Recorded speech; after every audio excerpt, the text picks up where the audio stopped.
Friends, आज मैं start कर रहा हूँ सेल्स बुक।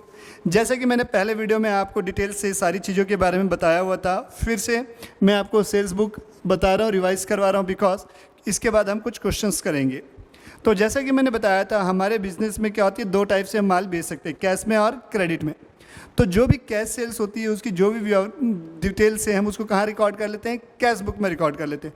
बट जो भी क्रेडिट सेल होती है उसको हम कहाँ रिकॉर्ड करते हैं, उसको रिकॉर्ड करने के लिए हम एक सेपरेट बुक बनाते हैं। क्या बनाते हैं बेटा, एक सेपरेट बुक बनाते हैं। That book is called sales book. और सेल्स बुक में मैंने बताया था only credit sales of goods in which you are dealing with, मतलब जिस चीज़ का आपका बिजनेस है उस बिजनेस में जो भी आप माल उधारी में बेच रहे हैं, केवल उन्हीं गुड्स की सेल का रिकॉर्ड इस बुक में किया जाएगा। अगर आप कोई माल कैश में सेल किए वो कैश बुक में जाएगा, न कि सेल्स बुक में। अगर किसी भी प्रकार की आपने कोई एसेट्स बेची तो वो यहाँ पर रिकॉर्ड नहीं की जाएगी। ओके, तो बढ़ते हैं एग्जाम्पल नंबर 3 पे। Format same as purchase book जैसा है। एग्जाम्पल नंबर 3 पेज 11.9 है। मैं पढ़ रहा हूँ एग्जाम्पल नंबर 3 है बेटा आप लोग के लिए। एग्जाम्पल नंबर 3 पेज 11.9, पेज 11.9 है। क्या लिखा है, पढ़ते हैं क्वेश्चन को एक बार। Record the following transaction of Messrs Kishore and sons Delhi in their sales book sold to Messrs Gupta and Verma Delhi दिया हुआ है। यहाँ बस आप देखेंगे तो सिंपल सी कैश बनेगी। क्या बनेगी बेटा, सिंपल सी सेल्स बुक बनेगी, क्योंकि इसमें फ्रेट, पैकिंग, टैक्स वगैरह किसी भी प्रकार का कुछ भी डिटेल नहीं है। तो पहला कॉलम होता है डेट का, मैंने लिखा डेट। दूसरा कॉलम होता है पर्टिकुलर का, तो मैंने यहाँ लिख लिया पर्टिकुलर, पर्टिकुलर। फिर एक कॉलम होता है इनवॉइस नंबर का, तो इनवॉइस नंबर यहाँ मैंने लिख लिया। वैसे ऐसा चीज़ का कोई काम नहीं है, क्योंकि इस क्वेश्चन में हमें कोई भी इनवॉइस नंबर नहीं दिया हुआ है। एक कॉलम होता है लेजर फोलियो, बनाओ मत बनाओ एग्जाम में कोई दिक्कत नहीं है। फिर एक कॉलम अपन लिखते हैं डिटेल्स का, जिसमें हम सारी डिटेल लिखेंगे, कितने रुपए का हुआ, कितना ट्रेड डिस्काउंट वगैरह है। और फिर लास्ट में हम नेट करके यहाँ पर लिख देंगे अमाउंट। इतने कॉलम हमारे बनेंगे। तो जैसा कि आप देख रहे हैं क्या लिखा है, sold to Messrs Gupta and Verma Delhi, इसको हमने माल बेचा है। तो अपन इसकी एंट्री करते हैं। तो यहाँ पर अपन क्या करेंगे, मेसर्स गुप्ता एंड वर्मा लिखेंगे दिल्ली। ठीक है, कब की डेट है, डेट नहीं दिया हुआ है तो डेट वाला कॉलम ब्लैंक रहेगा। तो यहाँ पर्टिकुलर में मैं क्या लिखूंगा, messrs Gupta and Verma, Gupta and Verma, messrs Gupta and Verma Delhi. ठीक है, ये अपन ने लिख दिया। अब इसके अंदर में क्या क्या बेचा हुआ है, देखो 30 शर्ट बेचा है 400 ईच के हिसाब से, तो ये हो गई 12,000। 20 ट्राउजर बेचा है 600 के हिसाब से, ये भी 12,000। और 10% डिस्काउंट है, तो यहाँ लिखेंगे 30 shirt, 30 shirt eight the rate of कितना, 400 each, eight the rate of 400।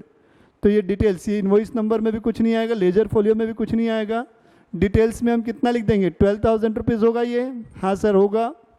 फिर क्या लिखा हुआ है बेटा, 20 ट्राउज़र है, तो ये मैंने लिख दिया 20 trouser, 20 trouser eight the rate of 600। तो ये हो गया 12,000 रुपये। अगर आप इनका टोटल करते हैं तो ये टोटल होता है 24,000 रुपीज़। अब ट्रेड डिस्काउंट बोला हुआ है कितना परसेंट का, 10% का। तो इसमें अपन माइनस करेंगे लेस ट्रेड डिस्काउंट, TD लिखूंगा शॉर्ट में बेटा मैं, लेस ट्रेड डिस्काउंट ऐसा। एट द रेट ऑफ कितना परसेंट बोला हुआ है, 10% है सर, तो ये 10% मैंने लिख दिया। तो 24,000 में से अपन 2,400 रुपीज़ का ट्रेड डिस्काउंट माइनस कर देते हैं, तो नेट अमाउंट कितनी आएगी, 21,600 रुपये, 21,600 रुपीज़ ये। तो ये मैंने लिख लिया। फिर उसके बाद दिया है sold old furniture to Messrs Sehgal and company. देखो फर्नीचर बेच रहा है बच्चों, क्या बेच रहा है, फर्नीचर। और फर्नीचर हमारी क्या होती है, एसेट्स होती है। तो मैंने बताया एसेट्स चाहे आप नकदी में बेचो चाहे उधारी में बेचो, एसेट्स की सेल का कोई रिकॉर्ड यहाँ पर नहीं किया जाएगा। जी सर, ओके। अब लिखा है sold 50 shirt to Messrs Jain and sons Kanpur. तो यहाँ मैं लिख रहा हूँ मेसर्स जैन एंड सन्स, यहाँ लिख रहा हूँ Messrs Jain and sons, Jain and sons, Messrs Jain and sons. कहाँ का है भाई, ये कानपुर का है, तो ये कानपुर लिख दिए यहाँ, Messrs Jain and sons Kanpur लिख दिए यहाँ पर। ठीक है, कानपुर यूपी का है। उसको माल बेचा है भाई, देखते हैं उधारी में माल बेच रहा है, यूपी वाला से थोड़ा बच के रहना। ठीक है, माल डाल कर रहे हो तो आदमी ठीक नहीं होते हैं। ठीक, मेसर्स क्या लिखा हुआ है, जैन एंड सन्स कानपुर, क्या क्या बेचा है भाई को, 50 शर्ट बेचे हुए हैं 400 के हिसाब से। तो यहाँ लिख दो 50 शर्ट क्या के रेट से, 400 के रेट से। तो यहाँ लिखो 50 शर्ट्स, यहाँ लिखो 50 shirt eight the rate of 400। तो 4 पंचे 20, तो ये हो गया कितना रुपए, 20,000। ठीक है, कोई डिस्काउंट नहीं, इसलिए डिटेल्स वाले कॉलम में कुछ भी नहीं लिखा जा रहा है, डायरेक्ट अमाउंट वाले कॉलम में लिख दिया मैंने 20,000। अब लिखा है उसके बाद क्या, sold to Messrs Mathur and Jain Kolkata. तो यहाँ थर्ड नाम आ जाएगा माथुर एंड जैन कोलकाता, यहाँ लिख देता हूँ माथुर एंड जैन। यहाँ क्या लिख रहा हूँ मैं, माथुर एंड जैन, माथुर एंड जैन, ठीक है, कोलकाता, कोलकाता। ठीक है भाई साहब को क्या क्या बेचे हैं देखो आप, 100 शर्ट बेचे हैं 400 के हिसाब से। ठीक, तो यहाँ लिख दो 100 शर्ट, यहाँ मैंने लिख दिया 100 shirt eight the rate of कितना है, 400 है सर। तो ये 400 हो गया, ट्रेड डिस्काउंट भी है, इसलिए अपन इसको डिटेल वाले कॉलम में लिख रहे हैं 40,000 रुपीज़। बहुत ईजी है बेटा, ये बनाना कोई बड़ा काम नहीं है, जो डिटेल दिया है बस उसको लिखना है कैलकुलेटर, ठीक है, कैलकुलेट करना है अमाउंट को बस। ये मतलब फोकट के नंबर एग्जाम के लिए, एकदम फोकट के, और ये नहीं बन रहा है मतलब बड़ी दिक्कत वाली बात है बेटा, एकदम बेसिक है। 10 ओवर कॉर्ड्स, यहाँ लिख दो 10 over cords, 10 over cords at the rate of कितना, 1000 ईच। तो ये कितना हो गया, 10,000 रुपये हो गया। तो टोटल कितना आ गया भाई, 50,000 रुपये आ गया ना, टोटल कितना आ गया, 50,000 आ गया। ट्रेड डिस्काउंट 10%, यहाँ लेस लिख दो 10% ट्रेड डिस्काउंट, 10% ट्रेड डिस्काउंट है। कितना रुपये आएगा, 5,000 आएगा। तो ये कितना हो गया, 45,000 आ गया यहाँ। जी सर बिल्कुल आ गया 45,000। अब क्या करना है आपको, लास्ट में इसका टोटल कर दोगे। तो इनका टोटल करोगे 20 और 45 कितना हो गया, 75, 65, 65 और 10 75, 85, 86,600, 86,600 रुपीज़ ये आपका हो गया, कंप्लीट हो गया। नोट में क्या लिखेंगे, फर्नीचर के लिए लिखेंगे कि फर्नीचर को हमने कैश में बेचा है, इसलिए उसकी सेल को रिकॉर्ड नहीं किया जाएगा। आते हैं नेक्स्ट एग्जाम्पल पे। पूरे क्वेश्चन ऐसे ही बेटा, कुछ भी नया नहीं है। एग्जाम्पल नंबर 4, इसमें हमको क्या क्या चीज़ें दिया है, कौन कौन से कॉलम बनाने हैं, सबसे पहले इंपॉर्टेंट वो है, देख लेते हैं। From the following transaction of Messrs Riddhima sales Kolkata prepare sales book. यहाँ पर दिया टी है, ट्रेड डिस्काउंट है, और यहाँ पर भाड़ा वाड़ा कहीं नहीं दिख रहा, लास्ट में लिखा हुआ है सोल्ड ऑफिस फर्नीचर नहीं आएगा, सोल्ड 10 kg अमूल बटर कैसे, फ्रेट 5 मार्च को, देखो 5 मार्च को जो है उसमें फ्रेट का चार्जेस दिया हुआ है, तो हमको क्या करना है वो लिख के चलना है। ठीक है, तो आ जाते हैं इसमें, कॉलम बना लेंगे पूरे डिटेल से, थोड़ा सा डिटेल में बनेगा बेटा, ध्यान दीजिएगा। तब तक आप लोग क्वेश्चन पढ़िए, जब तक मैं फॉर्मेट ड्रॉ कर लेता हूँ। एग्जाम्पल 4 पेज नंबर 11.10 पे है, तब तक आप लोग क्वेश्चन पढ़ लीजिए, मैं फॉर्मेट ड्रॉ कर रहा हूँ बेटा। पहला कॉलम होगा डेट का, पहला कॉलम मैंने लिख लिया डेट। दूसरा कॉलम है क्या, पर्टिकुलर का आएगा, हाँ सर पर्टिकुलर का तो आएगा ही, उसी में पूरी डिटेल लिखी जाएगी। पर्टिकुलर, पर्टिकुलर थोड़ा सा बड़ा रखेंगे। फिर इनवॉइस नंबर आएगा, इनवॉइस नंबर दिया होगा तो इनवॉइस नंबर IN मैं शॉर्ट में लिख रहा हूँ, इनवॉइस नंबर, ठीक है। इनवॉइस नंबर, डेट को थोड़ा सा इधर ले लेता हूँ मैं, डेट पर्टिकुलर बड़ा चाहिएगा हमको, ठीक है। डेट पर्टिकुलर हो गया, इनवॉइस नंबर हो गया छोटू सा। फिर लेजर फोलियो के लिए भी एक कॉलम बना लेते हैं, छोटू सा, वैसे ज़रूरत नहीं होती बनाने की लेजर फोलियो, फिर भी मैंने छोटू सा एक लेजर फोलियो के लिए बना दिया है बेटा, ठीक है। फिर डिटेल्स, एक डिटेल लगेगी कितने रुपए का अमाउंट हो रहा है। डिटेल्स के बाद हमारा सेल वैल्यू कितने रुपए की है, सेल वैल्यू कॉस्ट, जो वहाँ अपन परचेज बुक में अपन कॉस्ट लिखते थे, इसको हम सेल वैल्यू लिखेंगे। फिर आप यहाँ लिखोगे एक कॉलम फ्रेट, क्या लिखोगे, एक कॉलम फ्रेट का। फ्रेट के बाद क्या आएगा, पैकिंग आएगा, अगर दिया होगा तो पैकिंग चार्जेस, ठीक है। और लास्ट में क्या कर देंगे, टोटल का कॉलम आ जाएगा। किसका कॉलम आ जाएगा, टोटल का। तो इतने कॉलम आपके बनेंगे, तो प्लीज़ मेक दिस कॉलम, ठीक है सर बन गया। अब पढ़ते हैं 2021 मार्च 1 को है, तो अपन डेट वाले कॉलम में लिखेंगे क्या, 2021 मार्च 1, ये हो गया 2021 मार्च 1, ठीक है। यहाँ तक नोट डाउन कर लिया आप लोग। पढ़ते हैं किसको माल बेचा गया, आपको देखेंगे तो sold goods to Messrs Gayatri tea Assam, तो यहाँ पर क्या हो जाएगा, मेसर्स गायत्री टी आ जाएगा। यहाँ पर जो मैं लिखूँगा मेसर्स गायत्री, ठीक है, गायत्री नाम है ना, हाँ, गायत्री टी आसाम, ठीक है। हेडिंग हो गई मेसर्स गायत्री टी आसाम। क्या बेचें भाई, देखते हैं क्या बेचें उसको, मैडम को, गायत्री टी को। वया इन्वॉइस नंबर 2005, तो ये इन्वॉइस नंबर में 2005 लिख दिया मैंने। क्या बेचा गया उसे, 3 चेस्ट ऑफ टी फॉर 5000 पर chest, less 10%, sorry less trade discount 5%। तो यहाँ लिखो 3 चेस्ट, पूरा जो डिटेल दिया रहता है, जो बेचा उसका विवरण यहाँ लिखना है, डिटेल्स लिखनी है आपने, जो बेचा। देखो यहाँ पर देख सकते हो, वया इन्वॉइस नंबर के बाद 3 चेस्ट, कॉपी कर दो, 3 चेस्ट, CHESTS, 3 चेस्ट, क्या, ठीक है, टी बेचा है, टी यहाँ लिख दो, @ कितना है 5000, तो ये हो गया 5000 के हिसाब से, ठीक। अब यहाँ पर क्या आएगा, माइनस करोगे ट्रेड डिस्काउंट, @ कितना %, 5%, ये हो गया।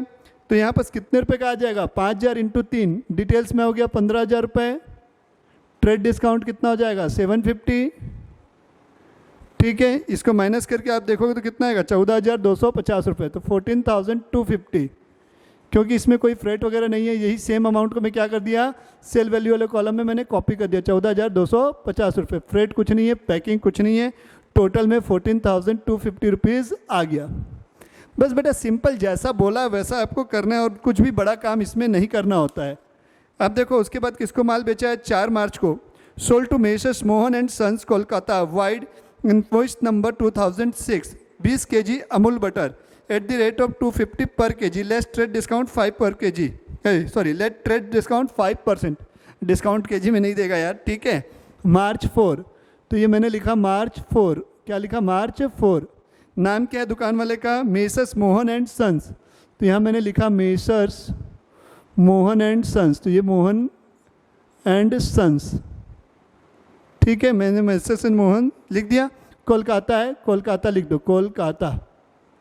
इनवॉइस नंबर 2006 है, ये मैंने इनवॉइस नंबर 2006 लिख दिया है, ठीक है। जगह की कमी के कारण आपको वो आजू बाजू में दिख रहा है, इसके नीचे लिखा जाएगा वो एक्चुअल में, ठीक है। क्या बेचा गया, 20 kg अमूल बटर बेचा है आपने, तो यहाँ लिखो 20 kg अमूल बटर, 20 kg जो बेचा उसका डिटेल लिख रहा हूँ, 20 kg Amul butter, 20 kg Amul butter @ कितना है 250, तो कितना हो गया 5000 रुपये का हो गया, हाँ सर 5000 रुपये का तो हो गया। ये डिस्काउंट भी दे दो 5% का, तो लेस ट्रेड डिस्काउंट @ कितना आएगा, ट्रेड डिस्काउंट 5% आएगा, तो @ 5% ट्रेड डिस्काउंट हो गया, तो 5000 का 5% होता है 250, तो ये बचेगा कितना 4750, तो यहाँ पर मैंने क्या लिख दिया 4750, इसमें कोई फ्रेट वगैरह है नहीं, तो ये कितना आ गया 4750 रुपये आ गया, हाँ सर आ गया। अब देखो क्या दिया हुआ है, sold to Messrs Gary sons Delhi, invoice number दिया हुआ है उसका, ठीक है, इतना 20 kg असम टी 600 पर kg, less trade discount 5%, freight 1000, packing charges 600 were, separately charge in the invoice, अलग से लगाया गया है। तो गैरी सन्स दिल्ली कहाँ का है भैया, गैरी सन्स दिल्ली का है, तो यहाँ लिखते हैं मेसर्स गैरी सन्स, कौन सी तारीख को है 5 मार्च को, तो ये मार्च 5 हो गया ये हमारा, मार्च 5 गैरी सन्स, तो ये Messrs Gary sons, Gary sons, Messrs Gary sons Delhi का है, तो ये दिल्ली लिख दिया मैंने, दिल्ली, ठीक है। अब जो जो बेचा है उसका नामकरण कर दो बेटा, क्या क्या बेचा गया है देखो, 20 kg असम टी, तो यहाँ लिख दो 20 kg, तो यहाँ लिखो 20 kg Assam T, Assam T, ठीक है, @ 600, @ 600, तो 600 दूनी कितना हो गया 12000 रुपये हो गया सर, जी सर बिल्कुल ठीक बोल रहे हो, 12000 हो गया। फिर क्या है बोला, इसको कितना % ट्रेड डिस्काउंट दिया गया है, 5% का ट्रेड डिस्काउंट है, तो यहीं पर तुरंत ट्रेड डिस्काउंट लिखो, 5%। तो 12,000 का 5% हो गया 600 रुपये। तो ये कितना बचेगा? 11,400 रुपये बचेगा। हाँ सर, 11,400 तो बचेगा। अब इसमें क्या क्या चीज़ें हैं? 2 चीज़ें हैं, फ्रेट और पैकिंग है। तो ऐड कर देते हैं फ्रेट। ऐड होगा फ्रेट। फ्रेट कितना है? 1,000। पैकिंग कितना है? 600। तो ये पैकिंग का मैंने ऐड कर दिया 600 रुपीज़। तो टोटल कितना हो गया? 13,000 रुपये हो गया यहाँ पास। 13,000 रुपीज़ हो गया बेटा यहाँ पास। अब सेल वैल्यू अपन कितना लिखेंगे? 11,400 लिखेंगे, क्योंकि हमारे पास क्या है, जो माल बेच रहे हैं उस कितने रुपए का है? 11,400 का है। तो ये जो सेल वैल्यू है यहाँ पास आप कितना लिखोगे? 11,400 रुपये, 11,400 लिखोगे। अब ये देखो फ्रेट कितना लगा है भाई? फ्रेट 1,000। तो ये फ्रेट 1,000 रुपये है। पैकिंग कितने की लगी है? 600 रुपये की लगी है सर, 600 रुपये। अब यहाँ पर टोटल कितना आएगा? 13,000 रुपये आएगा। हाँ ये ठीक है। अब लिखा है sold 10 kg Amul butter to Ganguly brothers for cash. क्या वर्ड लिखा है? अंडरलाइन कर लेना, कैश वर्ड लिखा है। That's why we will not record cash sales. Sold office furniture. Furniture बेटा एसेट है, तो एसेट के सेल को रिकॉर्ड नहीं किया जाएगा। अब हो गया। अब अपन लास्ट में इसका क्या करेंगे? टोटल करेंगे। तो इसका टोटल आएगा कितना रुपये? 34,30,400। इसका टोटल हो गया 1,000। इसका टोटल हो गया 600। और ये टोटल कितने का हो जाएगा अपना? ये हो जाएगा आपका सर 32,000 रुपये का। 32,000 रुपये, 32,000। अब अपन इसकी जर्नल एंट्री करना चाहें तो जर्नल एंट्री हम क्या करेंगे? क्योंकि क्रेडिट में माल बेचा है तो जो भी पार्टी है उनका नाम डेबिट होगा। तो मैं इरेज कर दूं क्या? यहाँ पर बना दे रहा हूँ मैं जर्नल एंट्री। आप लोग अलग से नीचे में लिखेंगे जर्नल एंट्री। मैं आपको समझाने के लिए जर्नल एंट्री यहाँ पर लिख दे रहा हूँ, जगह नहीं है इसलिए जगह मैनेज करते हुए मैं यहाँ जर्नल एंट्री लिख रहा हूँ। तो जर्नल एंट्री क्या बनेगी? किसको किसको माल बेचे हो? सबसे पहले गायत्री टी को बेचे हो, तो यहाँ लिखोगे Messrs Gayatri tea account debit. Amount last में पुट करूँगा। Messrs Mohan and sons debit, Messrs Mohan and sons debit account debit. फिर थर्ड किसको बेचे हो भैया? गैरी को बेचे हो, तो मेसर्स गैरी एंड कौन है? Gary and sons account debit to. क्या होगा? सबसे पहले तो सेल्स अकाउंट आएगा, टू सेल्स अकाउंट। टू क्या होगा? Freight expense. सेपरेटली चार्ज किया हो ना, ध्यान देना, इसलिए टू फ्रेट एक्सपेंस हो रहा है। खुद पे करते तो आपके लिए खर्चा होता, डेबिट होता, बट उनसे रिसीव करना है आपको। To packing charges. तो सेल्स अकाउंट हमारा कितना है? 30,400 का है। फ्रेट कितने का है? 1,000 का है। पैकिंग 600 रुपये की है। गैरी एंड सन्स कितने रुपए से आ जाएगा भाई? गैरी एंड सन्स कितने रुपए का हुआ था? देखें गायत्री, देखो गायत्री कितने का है? 14,250 रुपये। 4750 का ये है। और ये कितने रुपए का है? 11,400 रुपये। एक मिनट, ये 13,000 रुपये का है टोटल। ये 13,000 रुपये। इस तरीके से हमारी जर्नल एंट्री बनेगी।